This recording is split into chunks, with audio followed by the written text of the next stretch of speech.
World of Tanks by Wargaming.net burst into the global online space like a freight train, providing the ultimate multiplayer warfare experience and soon becoming one of the world's most popular MMOs. The game has amassed more than 20 million registered users globally and holds a Guinness World Record for the most concurrent users on one game server. The online battle series continues with World of Warplanes, one of the most anticipated MMO titles of the year, and World of Battleships, a naval MMO that will conquer the high seas in 2013. We're trying to find different looking backdrops for you for most of the stuff we do here at GDC, and I think this one is a unique location in itself. We're at like a boardroom here inside of the Wargaming booth with Victor. There's a lot of stuff going on with Wargaming. I don't even know where to start, but perhaps we could start with what's to the left, your global expansion. Because in-game, in World of Tanks, you're sort of like, you're trying to take over the world, sort of like what's happening with Wargaming, isn't it? Well, thank you very much for noticing that. Yes, well, brief update on our company, fueled by World of Tanks' success, which is still growing everywhere it runs. We have 1,500 employees now. We have 14 locations, starting with Sydney, which is over there by the trash can, going through Singapore, Seoul, bunch of East European cities. Nicosia was our business kind of HQ. Is Berlin, Paris, a little bit of London, San Francisco, the American operations office, and recently acquired two companies in Seattle, Gas-Powered Games. Chris Taylor and his guys joined the family, and in Chicago, day one. That's also all quite experienced, legendary, I would say, developer of console titles. So yeah, that's how big we are now, and we are still growing because there's so many things we want to give to our players.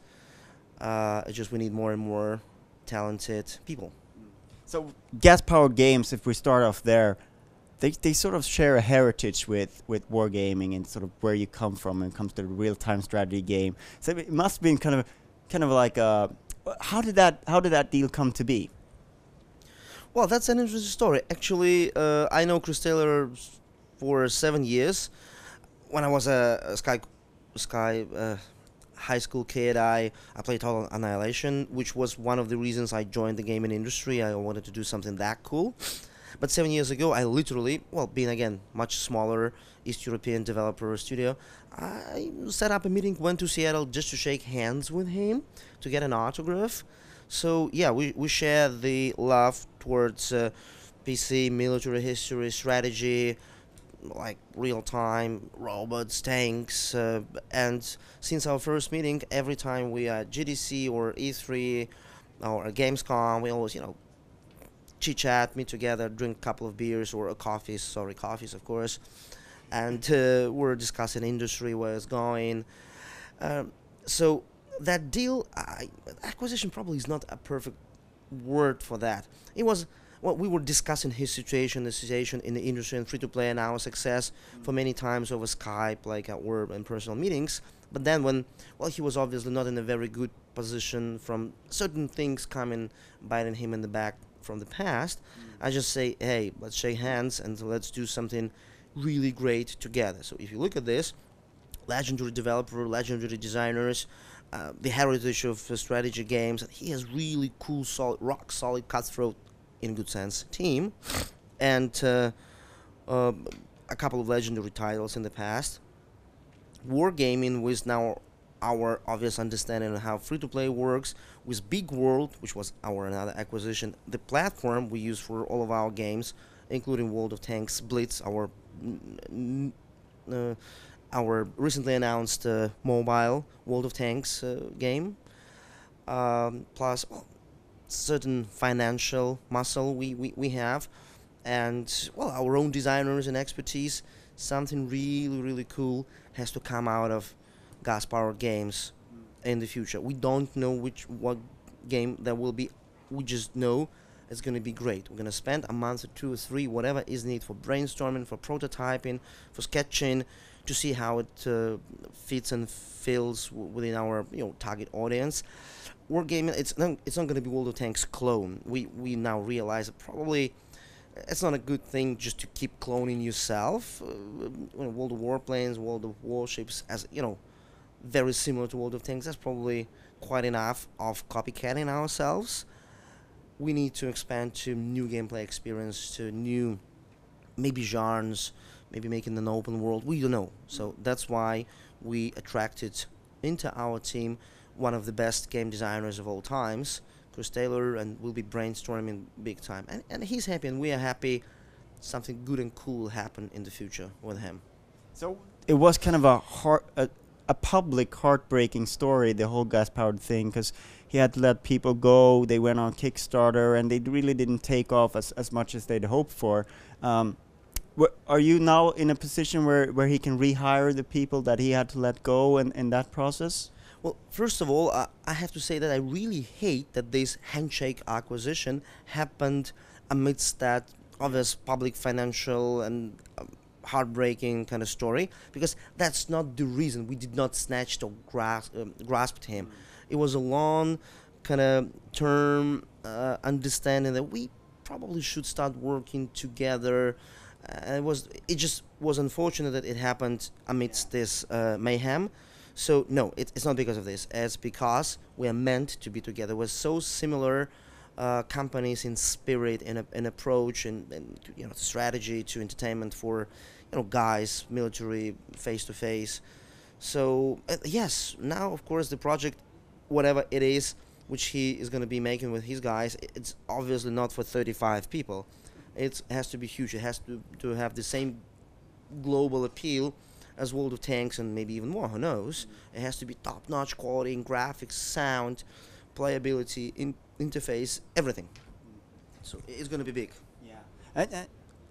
Something different though, because Day One Studios don't really share that common sort of real-time strategy heritage with you, but they, in a sense, they broaden what you can do. That's another studio that you picked up here in the US. So what do you feel that Day One adds to the equation? Well, I think that they're well known for their multi-platform titles. So apart from expanding into different genres and maybe kind of gameplay styles, we also think it's kind of quite right about time that Wargaming sets up sort of research and development or risky initiatives into other platforms as well. As I mentioned, we announced the World of Tanks Blitz, which is iOS and Android tablet and cell phone World of Tanks experience game. Again, for Day One, that was a good opportunity. That was a good handshake. Something big will come in the future, but right now we don't know exactly what it's gonna be. So it's more of a, again, venturing. Okay, when we are ready to show something or to announce something, we'll immediately do that. But you see, we are venturing into U.S. territory as a whole with development, because it's not only about this particular person or this particular game. Not only, it's about getting more of American developer talent, because obviously this country, USA, well, and Canada, they have one of the biggest concentration, critical mass of renowned, legendary game developers of all sorts. So we want that to be a part of our culture and our expertise. So cool team. You look at Wargaming 5 years ago, we had nothing apart from kick butt, cutthroat, veteran team having 5, 6, 7, sometimes even 8 games under. I remember meeting you when you were showing Order of War, for instance. Yeah. So we have a certain amount of games under our belts as a team, and there was World of Tanks, good idea, good monetization strategy, but there was a team who executed on that idea nicely. So I think both gas-powered games and Day One are that kind of veteran, rock-solid teams. In the press release, it's sort of hinted that you're looking at consoles. Where do you think that Wargaming would fit in potentially on consoles? Well, first of all, we have to wait what the next generation will be. Yeah. Again, realistically, neither Sony nor Microsoft expects more than a couple of just million of those to be sold within first like year, right? So it's not a great install base for a free-to-play game, right? I'm a big advocate, well, as a person and as a representative of my company, advocate of free-to-play anywhere, everywhere, under any latitude, because free is good. So there's going to be no more, there should be no more box, there should be no pay to play. You know, Google is free, YouTube is free, games should be free, there should be quality AAA games, but they should be free, and only, you know how it works, only certain small kind of tiny little options which don't tick the balance too much should be available for real money, or some how you look options, or maybe time for money kind of strategic leveling up speed that you can offer for real money. But the gameplay should be equal for paying and unpaying users. That's the cool free-to-play, which we advocate. And I think free-to-play should be platform agnostic, again, at the end of the day. We made our first move announcing World of Tanks Blitz for the mobile devices. So God knows what happens with consoles. Well, so we are exploring opportunities, okay? So we're exploring options, doing a lot of brainstorming and talking on kind of design ideas. So that's how America, England, France, Japan play games, right? So why would you miss on that living room ecosystem where people just sit and, you know, spend some time playing games? And do you feel that it's also not, do you have a longing to sort of move away from, of course the name of the company is Wargaming, but perhaps do something that's not a war game in that sense, or will you sort of stick to that sort of kind of game? Well, that's a good question. Well, so far for the next year or two, we probably have our hands full with military titles. World of Warplanes, World of Warships, World of Tanks Blitz for the mobile, World of Tanks Generals, that's a trading card kind of strategic game, which is in a browser and on the mobile, but turn-based, of course. It's a good niche. When you take the whole world as your market, even a small niche can happen to be big. So World of Tanks demonstrated that. So we are now comfortable within military kind of fighting PvP genres. But yeah, you never know what happens in the future. So if there is something we can see that we can do well in kids games, or I don't know, family style games, we will give it a consideration. Maybe there's gonna be a different label, but right now, I'll be honest with you, there is nothing being, you know, kind of brewing within Wargaming about non-battle, non-militaristic games. So obviously the next huge thing on your plate, you have several things on your plate, is World of Warplanes. Can you tell us a little bit where you're at with that, and sort of what the rollout is? Well, we publicly confessed and announced and admitted a couple of months ago that we had to take a couple of extra months for the development. Why? Because of the controls. You have to understand, in flight simulation games, well, they have so far like two big extremes. First, very realistic, very historically accurate controls and flight model, where you have a lot of buttons, and you pretty much control every little piece of your warplane, which is realistic and enjoyable for 10,000 people across the world, and it takes you 1 hour to take off. So definitely we're not looking at that kind of player base. And there's totally arcadish, sometimes even cartoonish games where a plane flies like there is no air. We call them UFOs. I mean, they immediately change direction and do like whatever you imagine. Again, we think our audience, you know, older guys who value realism, who value like real thing, visually at least, they will not appreciate that cartoonish behavior. We had to be somewhere in the middle. And the first try on controls was not so good. So we were seeing in our closed alpha test that players kind of are not getting, especially new players, are not quite getting it like fast enough. Because what we have to have is a game. Most of our players would never, you know, fly a plane, and would definitely not be members of those hardcore, die-hard flight simulation community, because we're looking at dozens of millions of players across the world. So it has to be like this: a 35-year-old guy comes home back from work and he has like half an hour of free time after his kids go to sleep. He has to be able, download this wonderfully looking game, install it, and kind of start flying and shooting other planes down in a couple of matches, like 5, 10, 15 minutes. Otherwise, we lose him forever.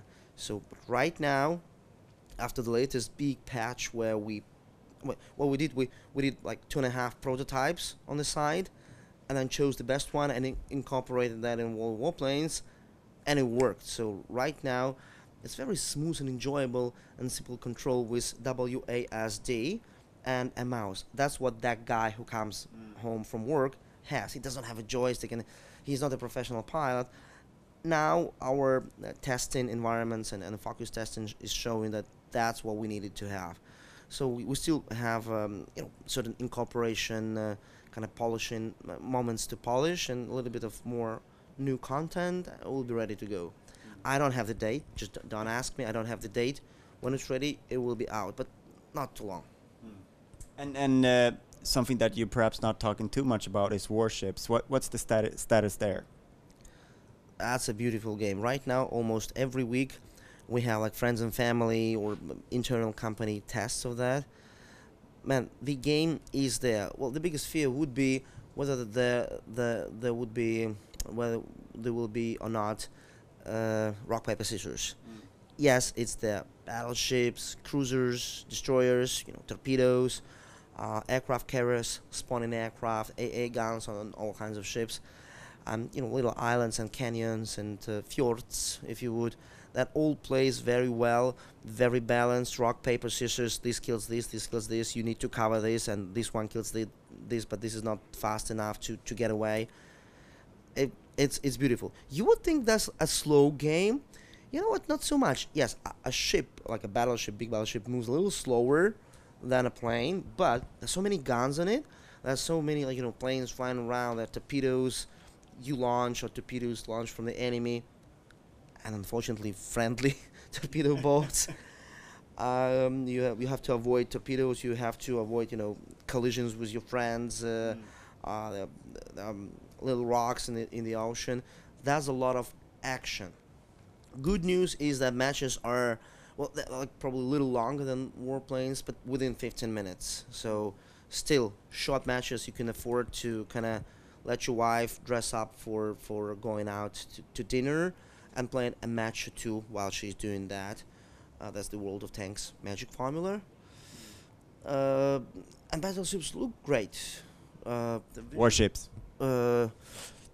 But what's the time plan? You want to get warplanes out there first, and then launch warships? Well, it's a long story. Right now, there are battleships, there are cruisers, there are destroyers, there are aircraft carriers, or torpedo boats, are like small, low-level kind of things, and those are classes of the ships. So when I say battleships, I mean like ships in general which fight. But the official name of the game is World of Warships. There are historical reasons for that. All right, but the idea is still to have that come out as the third game of the sort of trilogy. Yes, what we're gonna have is this. Tanks, planes, and warships are separate games. However, we integrate them on the following level. First of all, Wargaming.net, we launched this as a service around April. You have one login and password giving you access to all 3 games. Your gold, which is your money, if you buy it in tanks, it automatically is available for you in planes and the ships, but that's easy. I mean, that's your money. You can spend it however you want. The most beautiful thing, which nobody has, is the free experience transfer. So imagine, okay, like myself, I play World of Tanks for 2.5 years now. I have 120 tanks. So maybe, and all top tanks I have, maybe I save a little bit of XP or a lot of XP and not buy yet another British tank, but save the free XP, and then when World of Warplanes launch, I transfer that to that second game and immediately unlock top level Russian or German or American plane. So, and when all three projects are launched and operate normally, then it will be a gameplay style. In the morning I can play a little bit of tanks. During lunch break I can do a couple of quick adrenaline battles of warplanes, and in the evening or lazy afternoon I can play some slower battleships, or 1 week of tanks and 1 week of battleships. Come on, we all love those war machines because they're all metal, they're all shiny, they're all like big gunpowder. And experience-wise, you'll be transferring. You will have flexibility of which game you play and where you, let's say, spend your time getting experience, and where you spend this experience. This will give you great flexibility, and I think, well, no other company has that kind of like 3 similar saga games where this free experience has sense. I'm really excited. Even myself as a player, you understand, I cannot get tanks for free, even though I'm the CEO. I have to grind. I fought like almost 11,000 battles now in World of Tanks, and all I got is my own like hard work. So I'm looking forward at saving some experience in tanks and using them for the warplanes. I'm sure a lot of the veteran players are thinking the same way. Yes, but that's flexibility we are giving them. Thank you very much for your time. Thank you very much.